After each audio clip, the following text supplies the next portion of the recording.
So that leads me to a question that I've been meaning to ask. So I know that you brought up all the studio stuff, but all right, so let's say you get all your studio stuff, all right, and you get some money.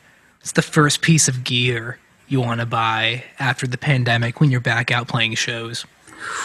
Ooh. Oh, man. Oh, man. Are you ready for like a 2-hour long response to this question?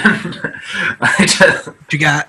Like, so like I was actually like, so on Sweetwater I have like my studio wish list, and then I have just like a miscellaneous like list of just like all these like. I wish you didn't just remind me that you can make wish lists on Sweetwater, because now I'm in trouble. I'll pray for you afterwards, man. You got the studio one, and then what else do you have? Well, the other one is just like filled with just like different like pedal boards and like amps and guitars. Okay. Man, but there is one guitar that I really, well, man. No. Now that I think about it, there's not just one guitar that I want. There's two specific guitars that I like really like want. The first one you can't. The first one you can't find on Sweetwater, but it's one that I've played like many times. It's the Sadowski LS15. Yeah, which is it's their version of the Gibson L5, right? Yeah, it's similar. It's similar to that. I'll show you. You might be able to find it. There's a store in New Jersey that specializes in like jazz guitars. Have you ever been to Golden Age Fretted in Westfield? Yeah, I've been there. That's. I know that they've had them in the past. Maybe not that model, but every time I walk into that store, I feel like that jazz just kind of kicks back on in your mind. There's another place called Guitars and Jazz. It's in Summit, which is How have I never been there before? It's a very like it took me a while to find it. It's like quite literally a hole in the wall store. It's like not. It's kind of like branched off of this pharmacy. Like it's like you have to go in through the pharmacy to get to the shop. It's like practically a closet, but it's just wall to wall. Yeah. With guitars. Just. There's a place like that up in Teaneck called Lark Street Guitars, and I've only been there once. It's one of those where you walk in and it's only used stuff, right? It's all used and vintage, and they have a whole electric section and then an all acoustic section. And when you walk in and you see an actual Dumble amplifier, right, they sell for like between 80 and 100 grand. Mm-hmm. And then you just have like vintage 335s and a 52 telly, like an actual 52 telly on the wall. And you're like, can I like touch that? And they're like, yeah, go play it. And then you sit down and you're just like, oh man, so this is what a real year salary feels like sitting in your hands, for some people, right? For us, it's probably more like 3 or 4 year salary to get something like that. For real. I look at the price tag and my girlfriend looks at me and she's like, I don't want you to even touch that. I'm like, but the guy said I could play. And she's like, if you do anything to that guitar, I'm like, okay. So I played it for just a minute and then I put it back.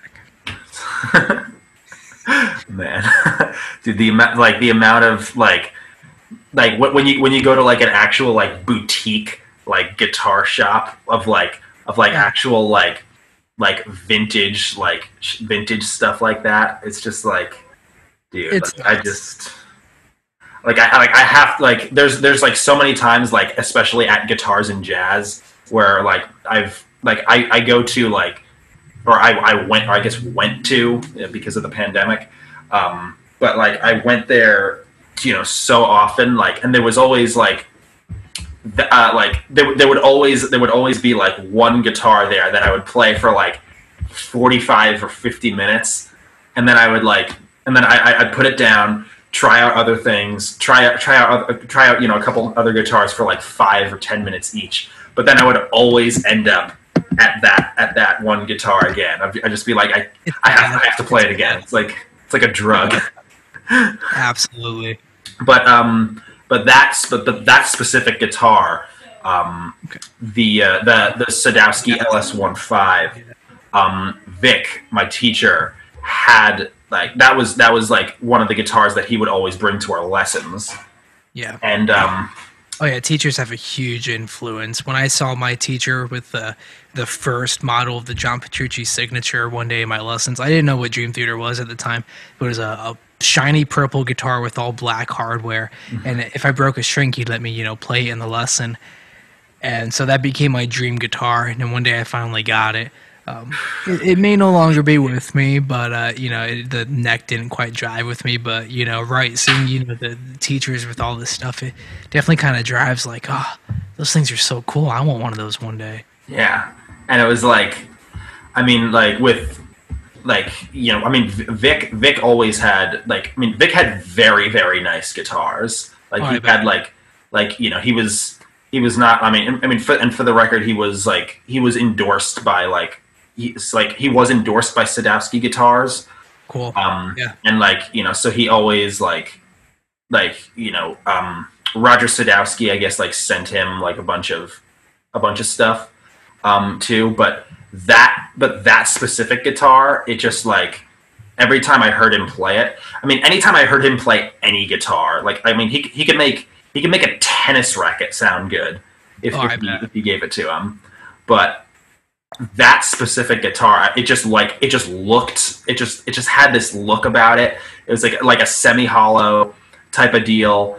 It was kind of like a Les Paul ish type of deal. It had the single cutout, and but it was a semi hollow. Ooh. Yeah. Oh, that is. Oh man, that is. You're looking at it now. Oh yeah, I got the double screen setup going. Mm. Yeah, that is. I've seen one of those definitely.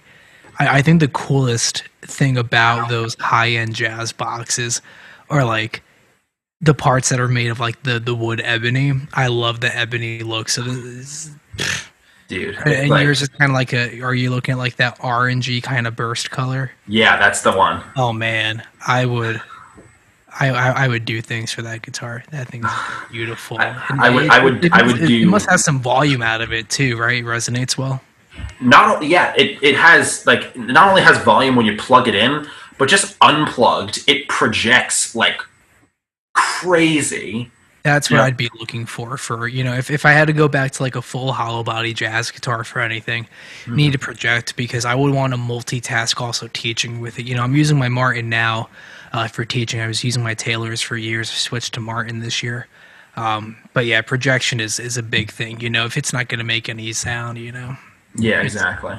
It's more dead, but yeah. So that guitar, I would always like whether he would bring it in. Like I usually never try to ask to play other people's instruments, just because I know like some like people are kind of sensitive about their gear and stuff. of course. But there was one day, like I mean he brought it in several times. I mean, like he wouldn't bring in the same guitar for every lesson, but like that one in particular just like resonated with me. And there was one day we were in a lesson. I was just like, Vic, like can I please just like play that guitar for like 10 seconds or just like not even like 5 seconds? Can I just hold it, please? And he was like, yeah. He's like, yeah, absolutely. Here you go. And I played it, and it was just like bliss. It was just like it was like one of those moments where it was just like everything was just like I wasn't making any mistakes on it. It just felt like it was just like a really special moment that I had. And like when I went to his house a couple times, both like when he was alive and then after he passed, just to like help out with some stuff. I always ended up playing that guitar, and it was like because it was just like I was like, I'm never gonna sound as good as him, but like this just feels so nice. If the gear inspires you and motivates you to become a better player, then I say it's worth the price for sure. Exactly. Now the other guitar that I want, like it's like a two-way thing. It's the LS15, and then an Ernie Ball Music Man cutlass. Which model? I don't know which one. All I know is that there was one time when I went to, it wasn't Guitar Center, but it was like another guitar shop. But I went there and I picked up this it did have a roasted maple neck. That's what I remember. Like, so like whichever one I get, the turquoise color. Yes, that one. Cool. Yeah, I've had the exact same guitar. So the Cutlass comes in like the two configurations. You have the humbucker single or 3 single coil pickups. The Cutlass is one of the guitar. We'll get to my list in a second, but that's back on my list because I've had them, I got rid of them, and now I miss them. So I have a Fender Custom Shop Strat now, but I'd rather have a Cutlass, and I'll go through my reasons in a minute. But that thing kind of does a Strat. Better than a Strat. Better than a Strat does a Strat. Absolutely. That was it. Like, I picked it up not knowing that it wasn't a Strat. I picked it up. I was like, and it had humbucker single. That's what I remember. Like, so like, I have the exact same guitar. So whichever one I get, it will have a humbucker. That is for damn sure. But I picked it up. I was like, wow. I was like, oh, cool, a Strat. Like, let me pick it up. Like 18-year-old me, just like wandering. Oh, look at a Strat. And like picked it up, and I was like, oh wow, like this is really, like, I mean, I love Strats, but I was like, this is really nice. And then I looked. I was like, where's the Fender logo? And I was like, oh, it's not a Fender. Okay. I was like, whatever this, like, Ernie Ball Music Man, like, okay, this is the thing. This is the thing. I proudly endorse Ernie Ball every step of the way. Oh yeah. I'm on like Majesty number 6 right now, and they're just so insane. Are you? Sorry, what were you gonna say?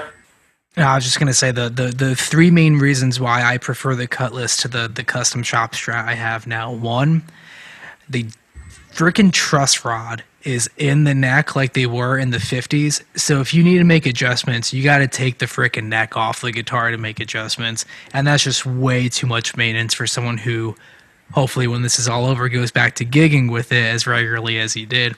Mm-hmm. I don't have the time to take the neck off my freaking guitar to make adjustments to it. No. So that's the first thing. 2, Ernie Ball has their silent circuit. So when you have the battery in the guitar, the single coils don't make any 60-cycle hum, which is phenomenal. And you'll realize that when you go to get yours. As long as you got the battery in the back, there's no 60-cycle hum for the single coil pickups like you do with traditional pickups. Oh, wow. And 3, it's got 22 frets and locking tuners, so you can hit those high notes on the solos for days. And string changes are so a breeze. It's literally everything that you wish a Strat had a little bit of improvement of, and it's there in a cheaper package with the roasted maple neck. And Ernie Ball does some of the best finishes on non-boutique guitars. Now, I still feel like PRS does the best finishes overall, but again, Ernie Ball and PRS are the 2 brands that I use just nonstop, Yeah. Man, that was like it. When is that like? Yeah, I like with Ernie Ball. Like I always kind of like, I always like knew them as just like the strings, like, yeah. As with the slinkies and stuff, because that's the Ernie Ball slinkies were the only strings I used for. From when I started playing guitar when I was 10 up until I was around like 18 or 19. Now I use elixirs because like those just because like I found that, I mean, just because I found that Ernie Balls like they dulled very easily, and they just like I never really had the time or the money to get the guitar restrung every single week. So like I needed strings that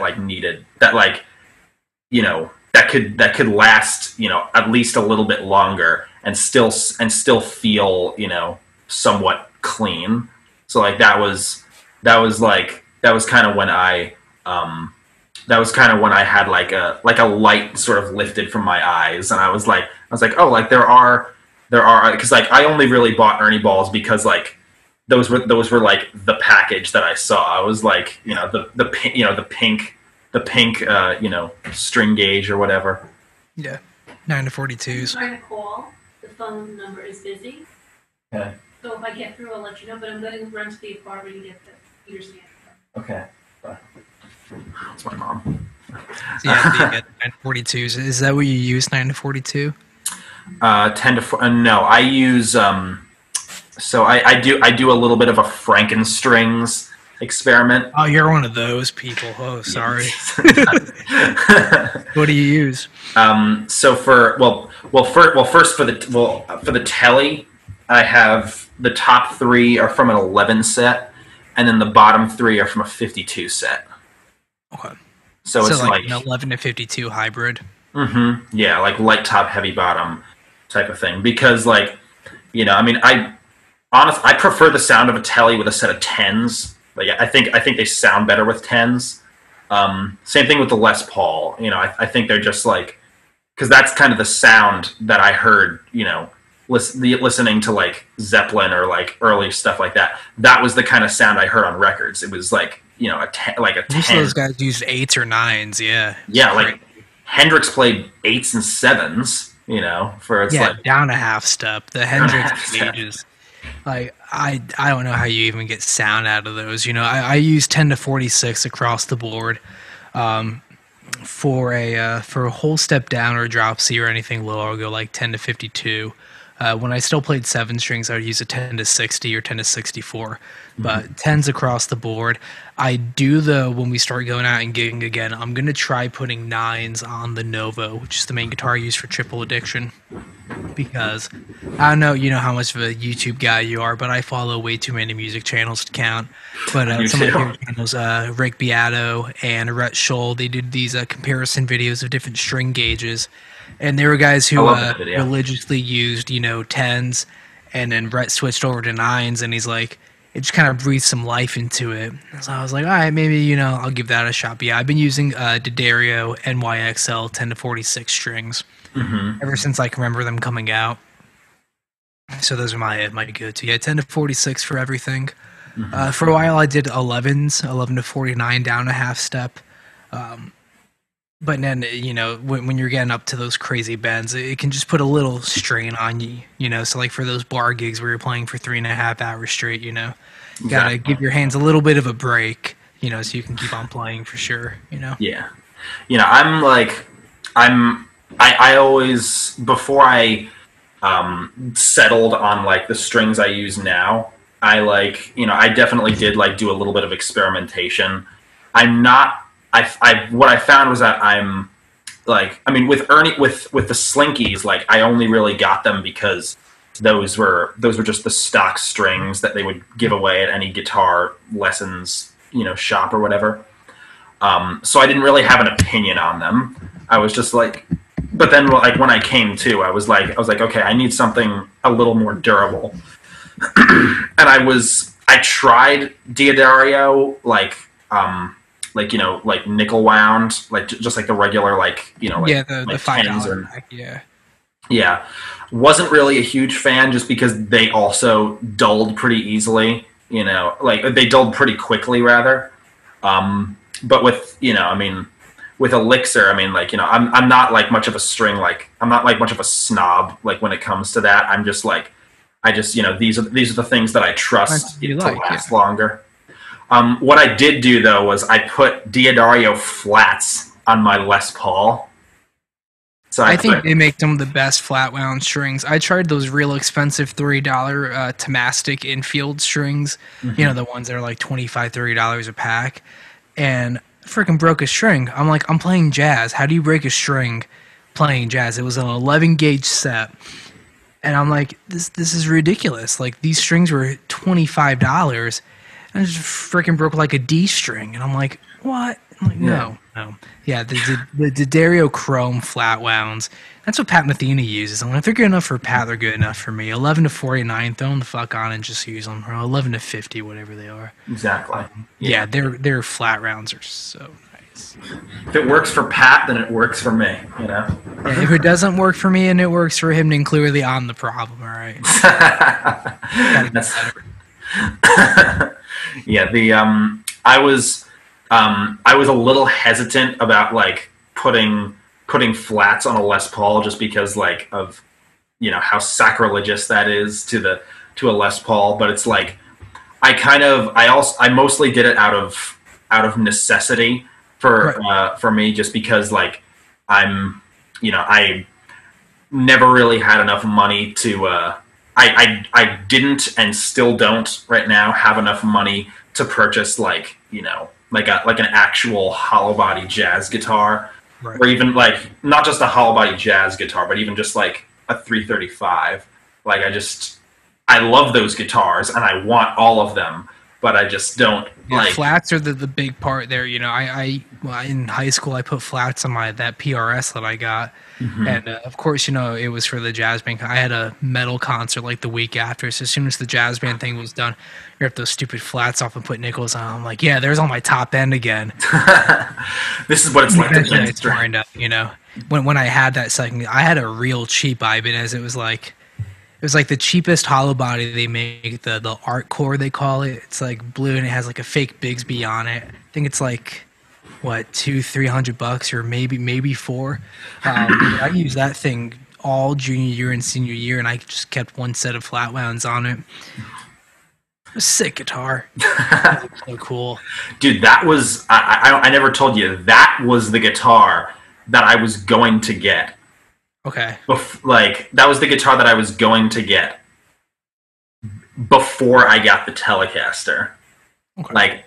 Like it was right after, or I think it was like during my spring break, like freshman year of college. I was home, and I went to like my dad and I always went to Guitar Center together, just like checking out. He would always just like check. He was a drummer too, so he would go check out the drums. Oh, so like, cool, yeah, all that stuff. And so it was like a little class trip for both of us, I guess. And so I was like, Dad, there's this guitar that I really that I want.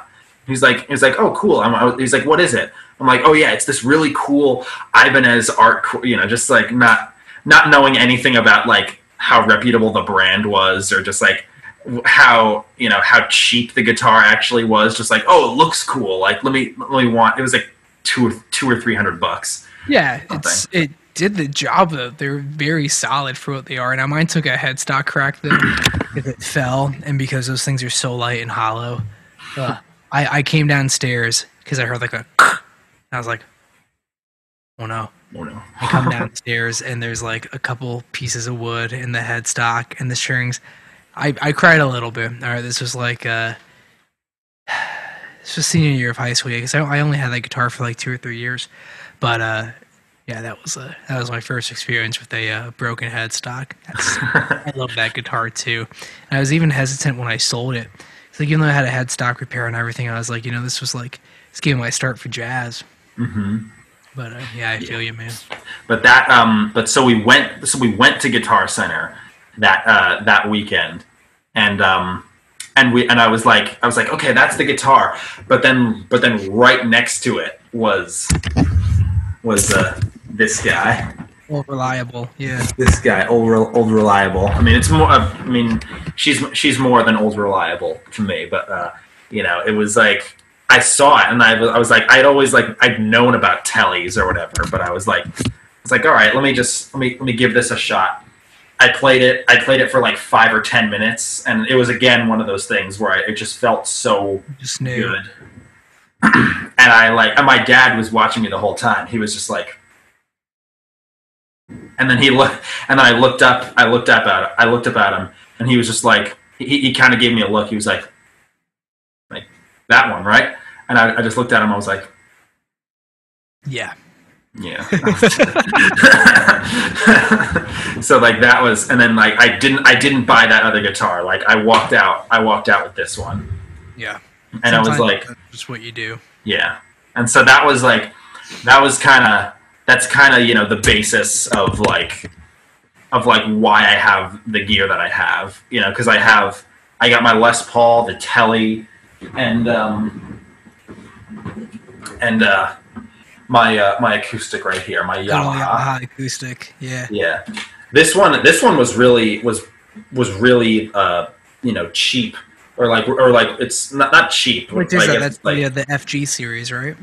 yeah, exactly. This one was only like $300, and it's like it feels really nice, sounds really nice. That's the thing. As long as you have a solid top on the acoustic, you can get most of the way there. Exactly.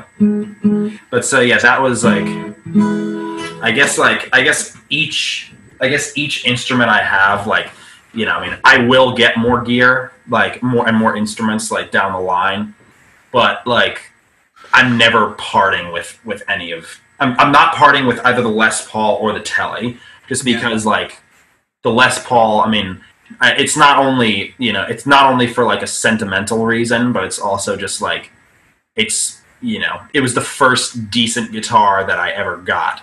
You know, Gotcha, upwards yeah. of, because, you know, I started playing in I think 2007. It was right after my 10th birthday. Yeah, I started in 2008 when I was 11, so that sounds right.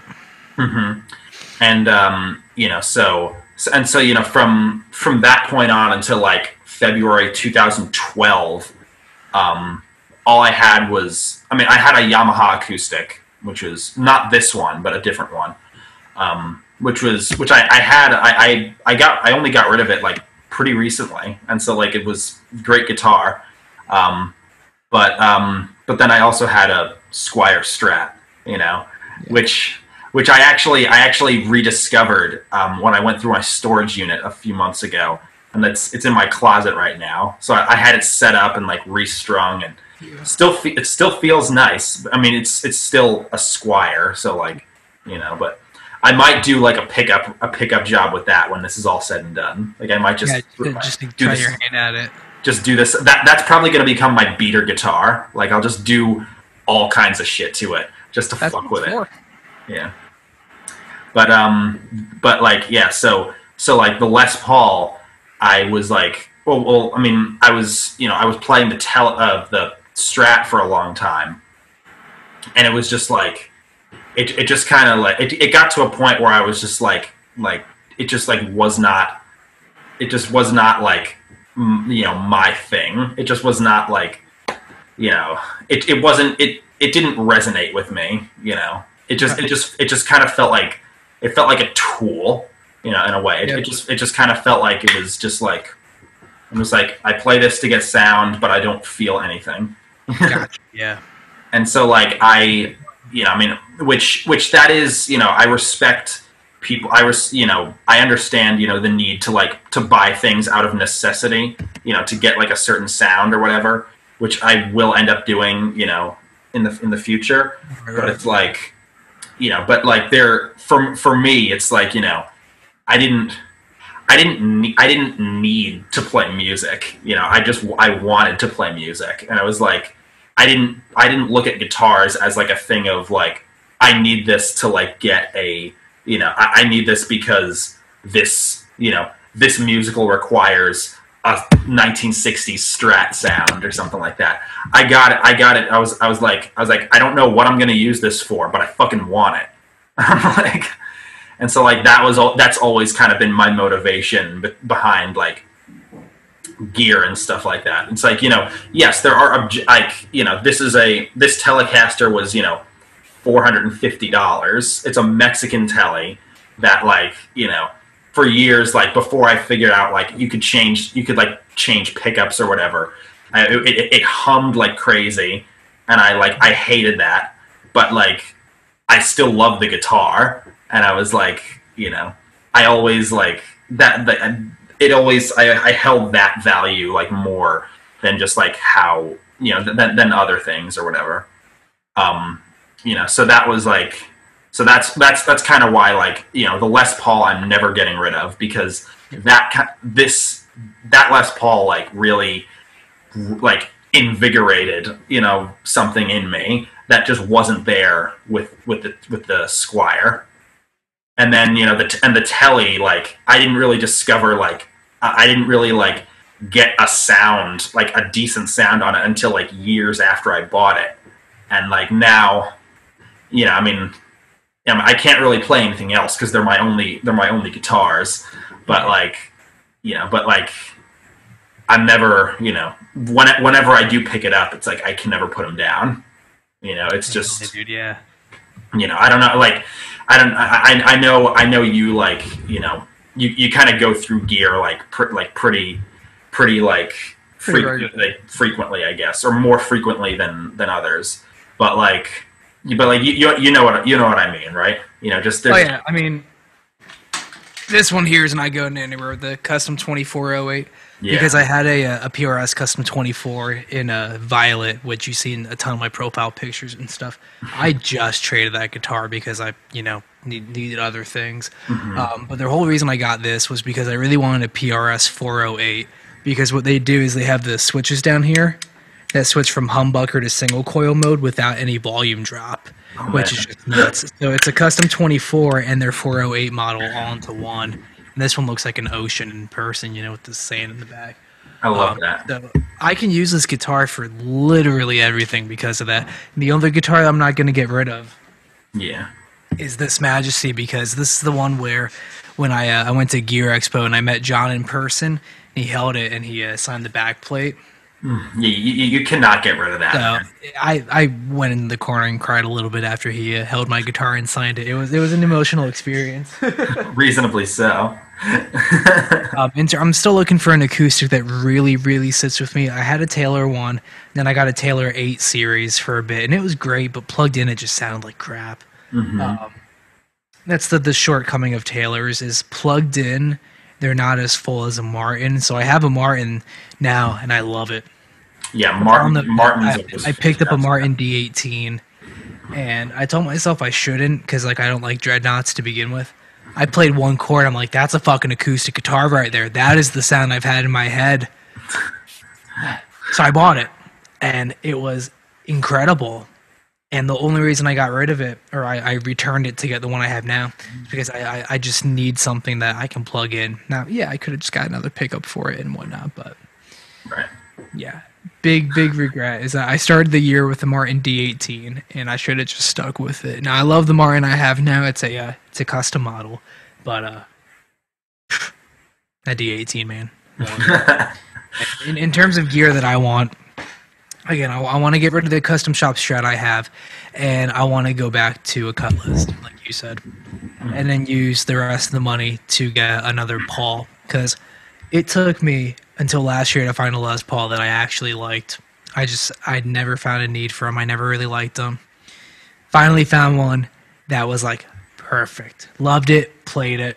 It was great. Used it on a couple gigs.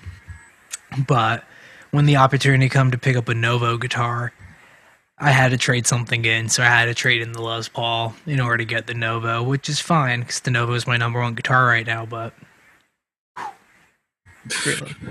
so I won't, because I don't have any 22 fret single cut guitars right now, but nice. Yeah, so those two, and then just because I miss having one, I miss having a headless guitar, so I want another Kiesel Vader 6. I was looking into the Kiesels, like they're really like really awesome quality stuff, and like I would love, I always like I'm a big like Holdsworth noob, so I'm like I want to play a Holdsworth so bad. They look so cool, dude. Speaking of Holdsworth, there's one record that you should check out. It's called None Too Soon. Okay. It's a Holdsworth record where he just does renditions of standards, and it's like, oh, sweet. Okay. Yeah, he's got like Countdown and Inner Urge and Isotope on there, and it's like, it's still like very recognizably a Holdsworth record, but it's like, it's just like his take on all these standards, and I was like, I listened to it, I'm just like. It was like, I want to hear more. I wanted to hear him play more standards. Like, I love his original stuff, but like, man, that shit just hit different. I bet. That's crazy, dude. All right, just to kind of wrap up, it's my mom's birthday, so we're gonna go have dinner in a bit. Cool. What are you most looking forward to doing once this is all over? Like, all right, quarantine lockdown is lifted. Let's just assume that your schedule would go back to normal. What's the first thing you're looking forward to doing again? Man, I guess. Well, there's a couple things I would say. One is just like getting out and seeing my friends again in person. It's like we've a bunch of I've had like these video chats and like Zoom calls with like a bunch of people, just to keep in touch with people and all that stuff. So like it's not like we haven't like lost anything like in terms of like our friendship, but it's just gonna be just to be able to like go like physically see people and like all that stuff is gonna be great.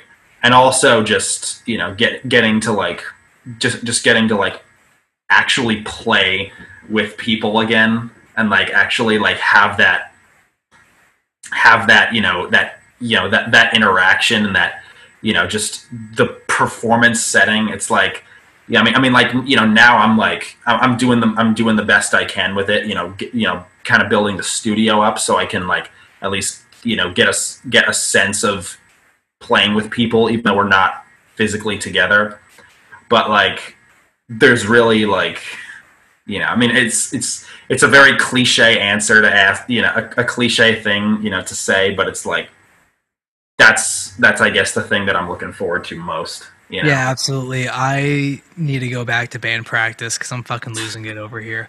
I counted right now. I've got about 10 gigs that have been completely canceled or rescheduled, and I mean that's only going to keep on going. But yeah, I was so pissed because from March 7th all the way down through mid-May, I had 1 or 2 gigs a week lined up. And I was so pumped and so ready to go. And then it was just like, no. So a little bummed. But yeah, it's going to be hitting the stage again for the first time and just ripping that venue apart in the best way possible because everyone is going to be there like, all right, we got to do this thing. Yeah. And it's going to be great. Mm-hmm. So that's the first thing for sure. Going back to the regular schedule, of course, but it's going to be that. It's going to be plugging in, ripping the volume, and just going for it again because it's gonna feel like a whole new thing. Probably, it's gonna hit. Yeah, it's gonna be like whenever like live music becomes a thing again. Hopefully sooner than they're predicting. Yeah, like it's gonna come back with a vengeance. I mean, I have tickets to see the Backstreet Boys this summer. I better be fucking seeing them because I've waited like 20 years to go see them. All right. We all have. So that's what I'm looking forward to. But yeah, dude, this was super cool. I say we definitely do it again. For sure, man. Like this can be. Like I said, I still had a whole list of questions that we could have gone through, so we've got plenty of content to do this again. Honestly, we could. This could go on. This could become like a whole series. Like if we wanted it to. Definitely, yeah. Send me the recording when you can, and what I'll do is I'll strip the audio, fix it a little bit, and we'll throw it up for people to hear. Word up, man. I think that'll be cool.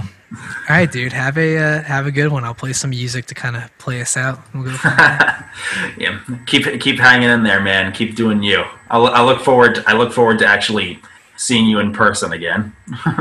Definitely, man. It's like I said. Once this all kind of gets back to where it's supposed to be, I think it's gonna be pretty good, for sure. Yeah.